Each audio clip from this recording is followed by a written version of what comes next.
Feruza opa, yurtimizga bahor fasli kelganda ko'p allergiya kasalliklari qo'zg'ashni boshlaydi. Allergiyasi bor insonlar tabiiyki hozirda qaysi dori vositasini olaman, yana ukollar olamanmi degan tashvish bilan ovora. Siz bunday bemorlarga qanday preparatlarni tavsiya qila olasiz? Allergiya o'zi bu allergik holatlardan kelib chiquvchi immunitet tanqisligi hisoblanadi. Ya'ni organizmda immunitetimizning pasayib ketishi hisobiga allergik holatlar chaqirishi yoki bo'lmasam allergiya kasalligi vujudga kelishi mumkin. Aynan mana shu kasallikni oldini olish va davolash uchun Tabibim tabiat korxonasida Stop allergiya mahsulotimiz juda ham yaxshi samara beradi. Bu mahsulotimizni kattalar uchun Stop allergiya va bolalar uchun alohida Stop allergiya mahsuloti ishlab chiqarilgan.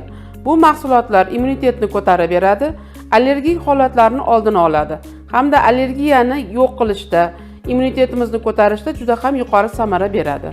Allergiyani davolashda bizga asosan bu dori vositalarimizga qo'shimcha tarzda rastorovcha mahsulotimiz ham kerak bo'ladi. Allergiyaning o'chog'i asosan jigarda rivojlanadi. Ya'ni jigar sog'lom bo'lsa, hech qanday allergiya hech kimni bezovta qilmaydi. Aynan shuning uchun biz rastorovcha mahsulotini hammaga tavsiya qilamiz. Bu bilan birgalikda Nuri tip mahsulotimizni tavsiya qilamiz. Bu ichaklarda qolgan allergik holatlardan kelib chiqqan har qanday sindromlarni oldini oladi va ichaklar faoliyatini tiklab beradi.